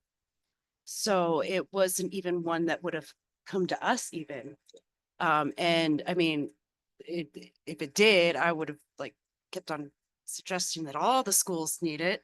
And so it's interesting in that way. I'd love maybe like a one time a year list of like, these ones are coming up. They're the easy ones. These are the ones that we're questioning, you know, maybe kind of conversation. But it was definitely interesting to try and find one little MOU for a agreement for a Feed Our Future program. So that was cute. It Yeah. made me giggle. And that is definitely getting into the weeds. And I understand, even if we get, brought to us, quarterly or yearly, I still don't think that serves the purposes because I completely understand there might be an agreement that comes up where you need an MOU next week. I get that. I understand that. My only thing is, how do we, how do we, find out what MOUs, those little in the weeds, type MOUs, but then the MOUs that has the potential to change the district, like the MOU for the multi-payer fee schedule. We had a huge conversation on that, and that right there had the potential to change the district, and that MOU specifically was not brought before the district for approval. After it was brought up when it was found out, then it was brought up after the fact. And so I don't know the answer on which ones should be brought before us and which ones should not. Obviously the ones between the food service that Trustee Grisby talked about, that's too much in the weeds. I totally agree on that. And but currently there's really nothing in place, for us to have say, and I believe as a board, when it's making major changes in the district and has potential to re-guide the district, whether we're on that vision or not on that vision, that's something that we've been elected for to make those decisions on those. Can I ask a question? Was that one supposed to, because the description was, what if it has to do with like funds, grants or money, which that one, when he's referring to down the line would have, was that one going to be an action item or wasn't it an action item?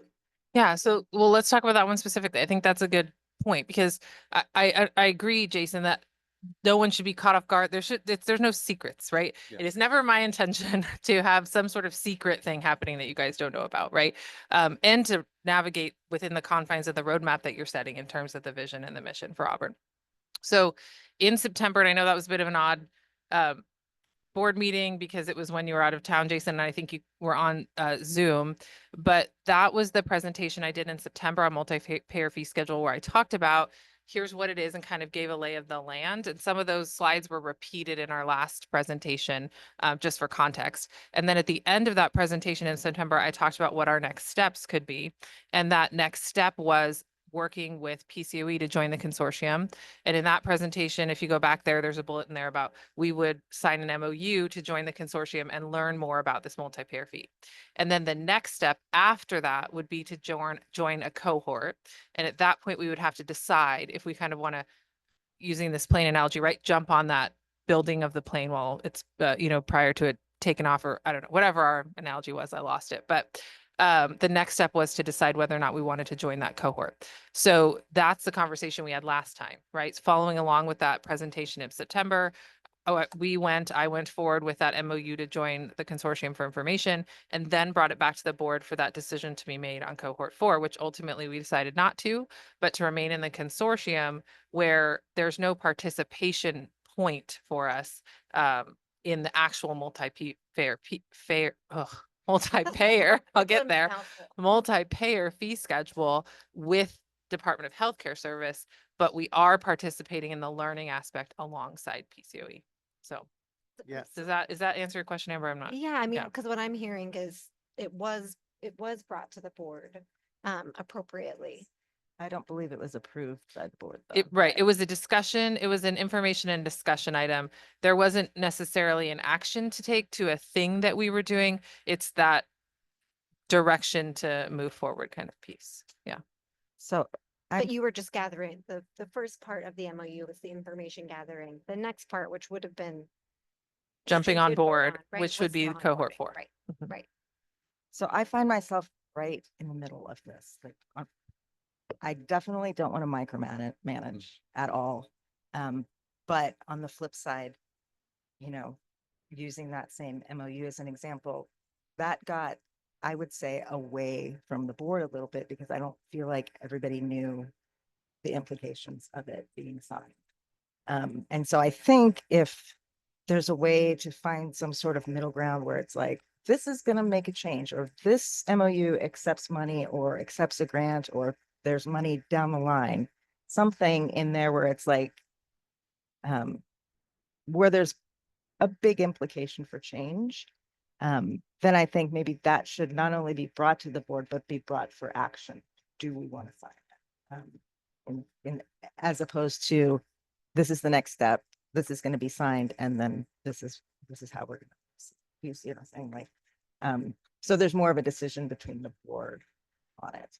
But again, I don't want to micromanage. I don't want to see every little MOU for, you know, a box of candy or whatever it is that you're writing an MOU for to come across the board. But it would be nice also to have that list and then say it's updated, you know, if whenever there's an MOU signed, it's just added to this list, I guess, spreadsheet or whatever. So that anytime we can just look and see, oh, well, it is here, we know about it, or we could know about it if we read, right? So With- I think just making, just having that more transparency there as far as that's concerned, and more choice of the board to kind of direct where the bigger ones go. So if I could, before you jump in, Clerk Grigsby, you know, one, I think the superintendent, she's shown some pretty good discretion in bringing things to the board I already. agree. You know, the community schools grant, before she even wrote it, right, she came to the board for that discussion, which she didn't have to. If we were awarded it, it would come before the board before we chose to accept it or not. But I think she's showing that discretion. But again, I go back to, you know, that's why we have a superintendent, is to do this. You know, as a board, we go through this governance. We're looking at doing more to work things. We've got our philosophy, board policy statements back from 2018 as well. There's some old things that we need to update and make sure we're giving that clear guidance to the superintendent, and then give her as much opportunity and as much room as she can to operate kind of within those parameters. So I don't think that we need to put all MOUs before the board. Yeah, I really don't think that's something that would be helpful to us, and I think it would probably hurt the district. I think the board does have a say, and ultimately, if the board's unhappy with how the superintendent executes the vision the board establishes, that comes forward in superintendent evaluation and, you know, potentially termination if that was the case. But I don't think we're going to get there. But that's how the board does have oversight still, without having to add any additional language. And how do you feel about, say, having a spreadsheet or a place that we can go to look at the MOUs, or that they're updated regularly? But like, I think just having that transparency so that we're all aware of what's happening is pretty easy to do. Yeah, and all of our MOUs are public documents, so anyone can request them at any time. And to be honest, it would probably be really helpful if we had one place where we could easily find them, like Renee was saying when I was trying to find the one in terms of Placer County Food Bank. So that will take us some time. I mean, certainly we can start a document, and anything new that's coming through is going on there. And over time, obviously, that will naturally build itself into a comprehensive list. Yeah. To go backwards, I will be totally candid with you. There might be one we miss because we're just trying to sift through it all. But I think if I'm hearing you correctly, if the board wants to give direction to us, we'll start compiling that. And, you know, give us a little bit of time. Maybe, I don't know, Jeremy, you're the one I'm going to be leaning on to help me find all these things. So we need a couple months, or what do you think? Yeah. at He's least- sitting over there quiet, hoping that I don't So- give him anything to do. So I want to be, I, you know, you know, we're getting in the weeds here. You know, I'm gonna be perfectly clear. This is not going back and finding every single MOU that's been written in the past year or 2 years, whatever. That's not my intent at all. Um, my intent is these MOUs that have a potential that are, that we might not necessarily be the grant writer, but we are coming into a understanding with somebody that is the grant writer. Now, one thing we have to, really pay attention to, even though we are not the grant writer, but we are, coming under a understanding, we are still responsible for the reporting and everything else, for that grant. And that can be, either financial or take away resources, from our staff. And I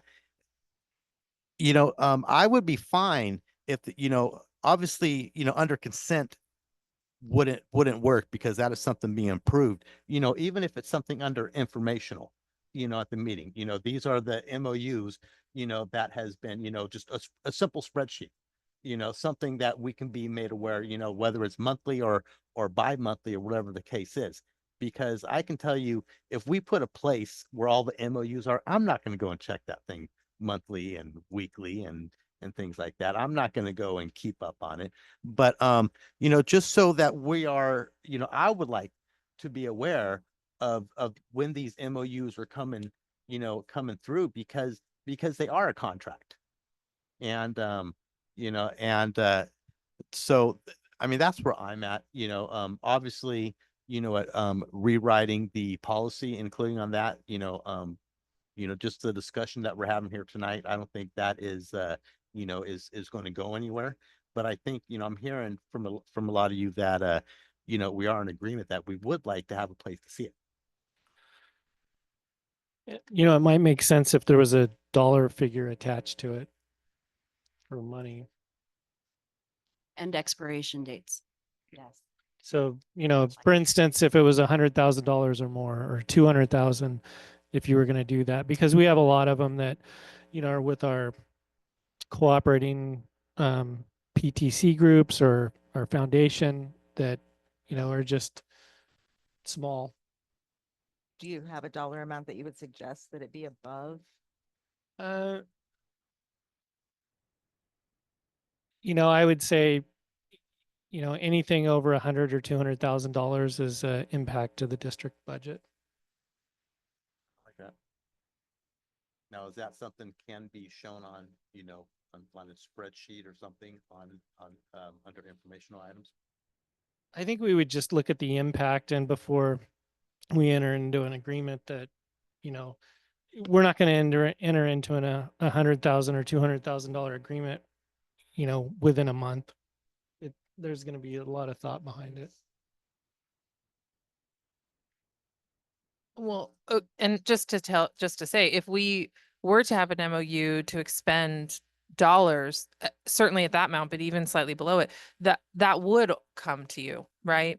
I believe, is it $10,000? It's like we can sign, because there's so, I mean, we have to buy additional library books or refill for a class set of books at that type of thing, or even have a presenter come in that's $1,800. Though there's actual board policy, I don't have it in front of me, but there's board policy on that amount, and I can't remember what it is. It might be 10 or I think it's 50. 50. Okay, sorry, I was off. It's yes, I think you're right. It's 50. But anything above that would come for individual approval already. I guess I'm trying to clarify, are you asking that those would come to you for approval? Because at 100 or 200, they already would. Or are you asking that those are the ones we put on a list for review?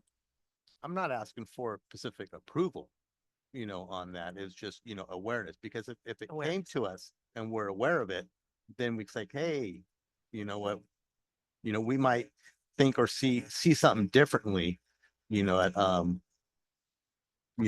going back to the one MOU with the multi-payer fee schedule. Yeah. And so, it's, just to be transparent, not saying you're not being transparent. I want to be very clear on that. Just to be made aware of it. Yeah. Okay. Well, and let me backtrack for a second and say this, because I maybe as we're talking through this, I'm understanding more. It is 100% my job to work within the roadmap that you guys provide. right? The mission and vision that you're setting for our district. That's your purview as the board. And then I'm doing all the various things that we have to do to keep that ball rolling forward. It is always my intent to act within that, right? Mhm. But as we know better, we do better. I think that was a Maya Angelou quote, right? So I'm stealing from one of the greats there. But when we know better, we do better. And I think as we now have known each other for 8 whole months, I'm beginning to know and navigate better, right? So in September, when I brought that forward and we're having that conversation, I will be honest, I probably would have done that differently, perhaps, in how I presented it to you, and how I was asking for direction from the board. Now that I understand kind of how that aligns with, what was that? Yeah, how that aligns with what the board is looking for, right? So, and that gets back to Greg's point about evaluation, part of which is feedback, right? So if you give me feedback, then I respond to that feedback in a certain way. So, and can I ask this question? Since that time, Jason, does it feel like that communication avenue has been more open or more clear than back in September when we had the original MOU go through? You know, if we're speaking, specifically on MOUs, I haven't seen anything since that time. Yeah. So, so maybe, maybe it's a learning experience and we move forward, but I also do think there's value in some organization as we're talking about around a spreadsheet. So, I'm open to that as well. But I just wanted to say that piece because I think it's important to note, right? Go ahead. It just real quick, just something I'm seeing is, a lot more MOUs, being used in place of grants, where you'll have one agency, like in this case, PCOE, get the grant, and then they'll sign on with several other districts with the MOUs. And and I think that's something that we're going to start to see a lot more of. We haven't seen a lot of that in the past. I think moving forward, things are changing, and we're going to start to see a lot more of these types of MOUs. Yeah, I think, our intent is to bring as much money into the district as possible to serve our students. And, if we wanted to send money back, that would be up to the board's decision. If we wanted to find a way to bring money in and it wasn't what we wanted to use it for, we can, um, decline, awards or send money back. And that's been done when we can't spend money, but, I think that's an option. So that's, as far as a list, developing that going forward.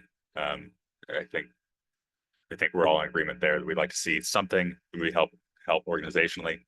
But Trustee Wedge, I've got to push back too. I don't think we need a regular report, especially since you said you wouldn't come and look for it on your own. Go and look for it. If we've got it if there's a repository, we're saving that information. Make the effort to come in and look for it or ask for it. Don't expect staff to send it to you if it sounds like you might not even look at it.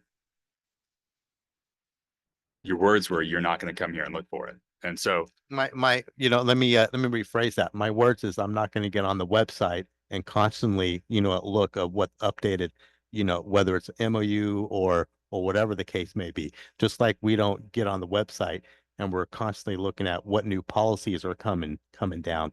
Those are coming to the board, and they're being brought forward to us, and that's so I think you've taken my, what I said out of context on that. if I did, then I apologize. My thought though still is that if we just now have that organizationally, it'll be available upon request to any member of the public, not just the board. But they can see what MOUs the district is currently that are currently active. And as we go forward, it sounds like we'll then have a historical list as well. That doesn't currently exist. It would be helpful to have it, and probably would be a pretty interesting tool down the road to be able to look at and have that record of, copies of the paper along with this other information, financial impact and all the rest, and have that history for the district. I think that'll be helpful going forward. I think that would be helpful. And I think that as we fine tune our mission, vision, goals, I think this will probably work itself out. Because like our superintendent was saying, she is She's always learning on the fly. Anything that happens, she readjusts, and I recognize that in her, and I'm not super worried about it at this point. I think we're all learning. To go. I'm learning. I'm definitely learning. We are all learning. Is there further discussion on 11E? I'm good. Okay. Moving forward then to Thank you. board governance and update on requests. Okay, so we had two. Well, one was for an update on the wellness centers in April, and Kelly's working on that. So that we'll bring that back on April 10th. It's already on our calendar. And then the other one was from trustee Travis on interpreters. So I did bring back some data. I talked about how I would bring that back. I say I very liberally because Mr. Peters back there put it together for us, so you can thank him. We put together 1 month, which would be our last board meeting, but it's pretty indicative of what we see each time. So what we had is that there were 9 unique visitor logins, so 9 people online. 5 of those individuals were employees. So we had 4 community members who were online. We don't know if any of those 4 community members used needed the interpretive services. But that's what we're looking at right now is an average of around, say, call it 10, around 10 people online and 4 or so of those being community members. So we could certainly have a conversation about what we do moving forward in terms of interpretive services for board meetings. I think it's 14, am I saying that right? $1,400. Yeah, about $1,400 a board meeting for those particular services. Did you have a chance to look at the interpretive services for things like parent-teacher conferences as well, or was that part of? No, we just pulled the data on the board meetings. For parent teacher conferences, last night we had an interpreter at TKK night, although we didn't have any families that needed it. We also pay for interpretive services for documents like, say, individualized education plans, IEPs through special ed. If a parent requests the document in their home language, we have a requirement to provide those documents in the language we speak, or language they speak, so that they can have meaningful participation, no matter whether that's a parent-teacher conference or an IEP. So those are a little bit, I mean, I guess I could say unavoidable, but I think also necessary.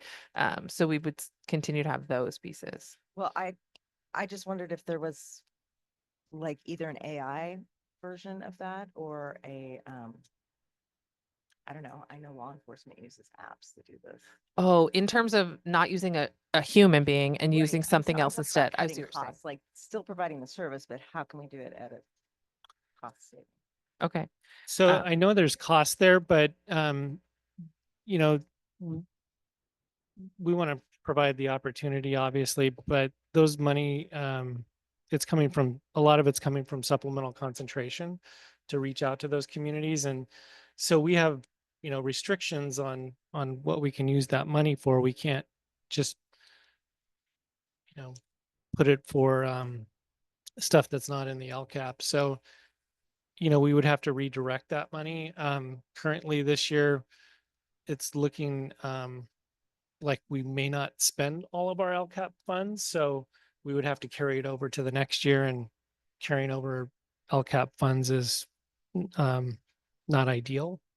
So And I will say, with the funds being there, there is also a connection piece with a human being that's helpful, especially if we have it be our community liaisons or interpreters that we use regularly, because it just creates a connection point for families to the school. So that's worth I considering. would still like to develop this YouTube interpreter though. Change it out somehow. If that seems extremely expensive. For board meetings. For board meetings. Yes. Yeah, I say YouTube, but yeah. Okay. So So- is that something that we can look at or that we want to look at? I don't. That's at the discretion of the board, but we could certainly bring back some options for you if you're interested in looking at those or hearing about those. Yeah, so I think we started really bringing the interpretive services to our board meetings during the time of school closure discussions. Because we want to make sure that everybody was able to understand what was happening. And so then we've maintained that.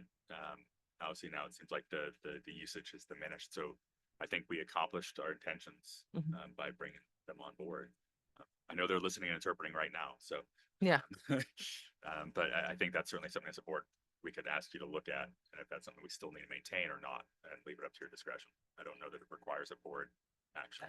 No, I don't think it needs a board action. But what I would recommend is that we maintain services. I think it makes sense to have like a natural cut point. So we can maintain services through the end of the year, communicate with our families. And then when we start our new fiscal year and board cycle in July, we would uh, cease to do our online interpretive services, That but makes sense to continue me. to record. And if we have a significant agenda item or another thing going on in the community where we expect a lot of Yeah. interest, then we would adjust and bring them Sure. back. to That's the a good meeting. point. We could absolutely do that if we had some advance notice, and we could have people come in to interpret for those particular meetings.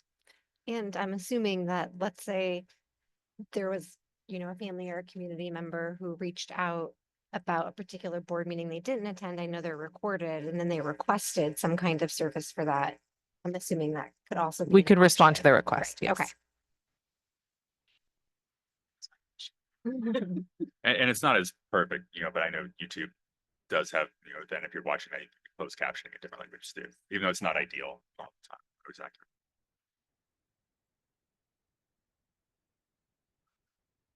Were there further updates? No, that's all I had. I think we've given you some updates, or excuse me, some new requests today, just in the direction that we've given you so far. Do you have? Well, let's see here. Let me go over mine. One, compiling a list of MOUs going forward, and also, a historical list as we can, understanding that's going to take a longer time. Including, preparing the data breach, or recommended language for us, so we can develop that policy in time for us to be able to have that complete in the family handbooks.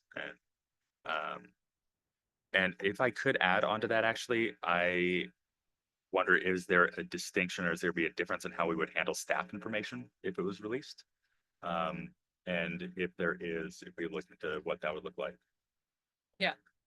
I don't believe so, but we can look into that. Okay. I'll add that to the list. Just yeah. as long as we include, make sure they're covered and we don't leave Yep. them out. Were there other requests that I missed? I don't think so. Were there any that we haven't verbalized yet? No. Okay. All right, moving forward then to 13, comments from the board and superintendent. Yes, well, I think I mirror what Sarah has said earlier, that it's very exciting that we reached our agreement that was approved tonight. And then also with all of our other labor partners in terms of CSEA, and all the dollars and you saw come through related to Me Too agreements. So it's a heavy lift. It's a lot of work. It's a lot of time. And I just want to say that I genuinely appreciate all that our labor partners have put into all the work that we've done this year to work together on not only our negotiations, but all the work, I think. But we definitely do appreciate what they've done with working alongside us for negotiations. I think, this evening we had a lot of, again, robust discussion, which I really appreciate. I think we're getting there in terms of all these various things we're putting in place. It is work for us to do, certainly, but it puts us in a good position moving forward. I also want to say thank you to Kelly Young for presenting on our LCAP. She and I have been working together along with our program specialist, Kara Schwint, to share the load of the LCAP and also to make sure that they understand how it's written and, the ins and outs of it. I've spent a lot of my life in the LCAP, so I probably speak LCAP. Kelly and I was talking, she's like, I speak LCAP quite a bit, but it's been great to build their capacity and have their input and just have additional people in our district who can reach out to our community and kind of talk through this huge plan that we put together that's meant to really impact kids. So I want to say thank you to her. And I know it's a little nerve wracking to public speak sometimes, but you did a lovely job. So thank you so much. Yeah.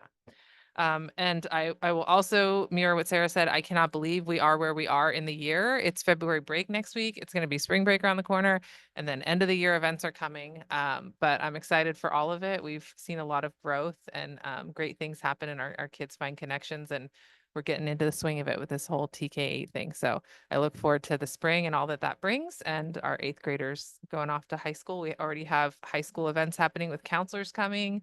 We're talking about what promotion looks like and end of the year events, and some more partnerships that we're going to do with Class Union High School moving forward to also strengthen our partnership with them, not just for our 8th graders, but across the board. In fact, they come next Monday to present to our SPED team from their SPED team at Placer Union High.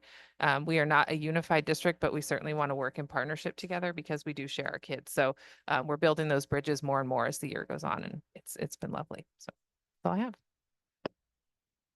Right. So we recently, the board and governance team, and superintendent, got to go through some governance sessions with led by CSBA. Great, I think some great discussions, great opportunity to get together, start working on that that foundation as a team. And we'll be continuing that. We've got more in the next couple of months to work on our handbook and policies and the strategic goals and objectives. Recently, Clerk Grigsby and CBO McReynolds and I, we were able to join Assemblyman Patterson and his chief of staff over at EB Kane, where he came and looked and saw where we intend to put our playgrounds. We were able to walk him through, show him exactly what the problems we've been having are, and explain the problems we've had with the Division of State Architect and their extreme delays in getting back to us. So his office will be helping to try to expedite those, so we aren't waiting 2 months between turnaround times. That's what we're talking about in February, that's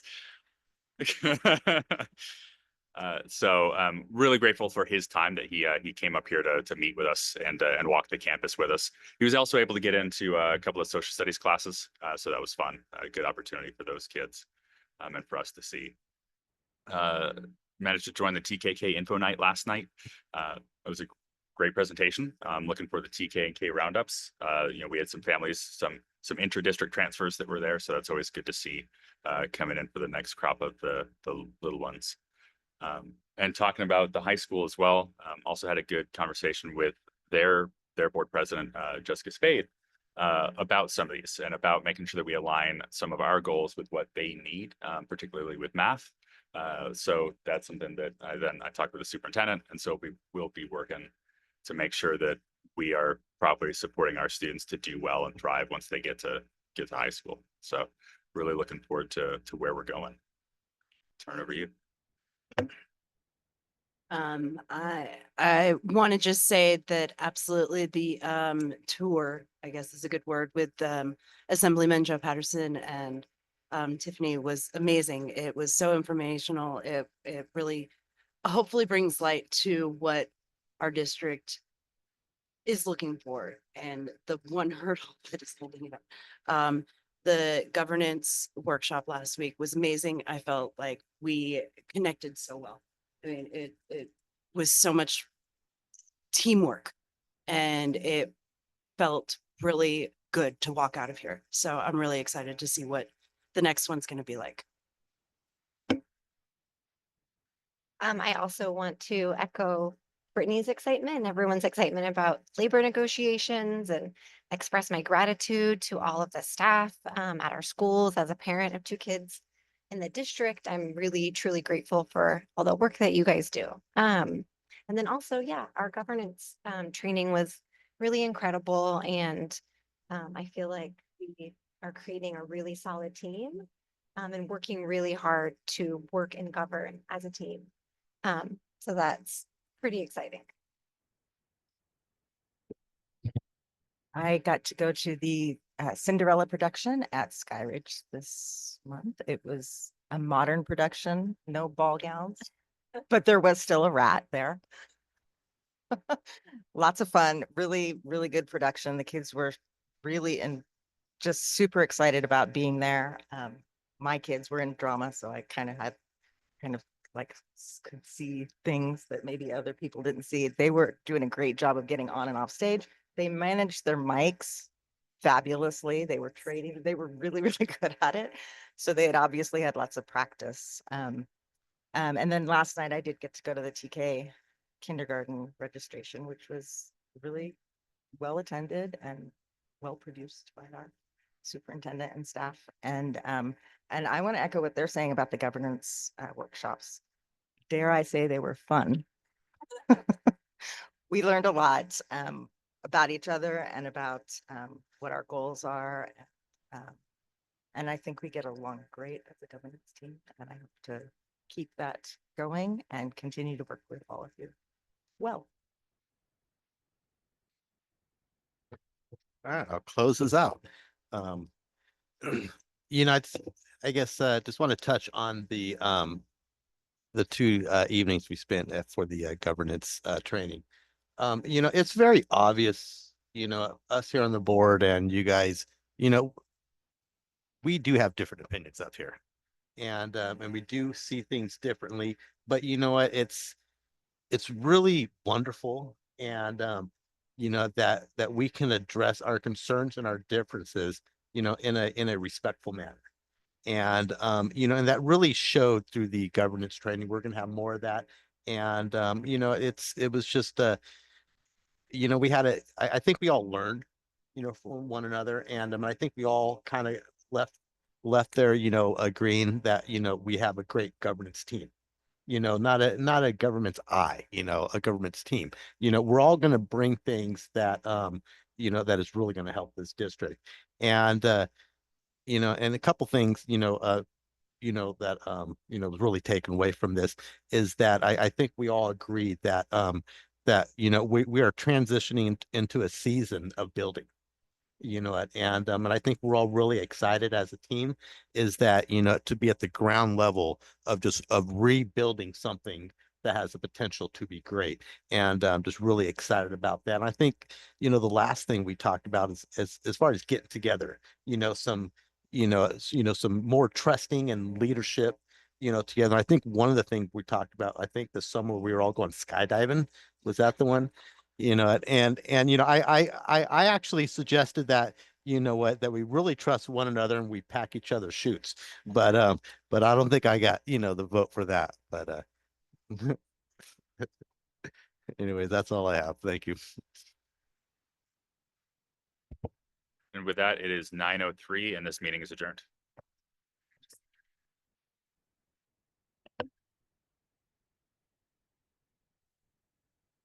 Correction. Thank you, Superintendent. Uh, uh, It is 9:03 and we will be adjourning to closed session to finish closed session. And then whenever that wraps up, we will come back to open session to close it out. So it is 9:03 and we will adjourn to closed session.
So, okay. So the entire board is still here. It is, we are reconvening in open session. No action was taken in closed session. It is 9:47. Thank you. Thanks, everybody. Thank you.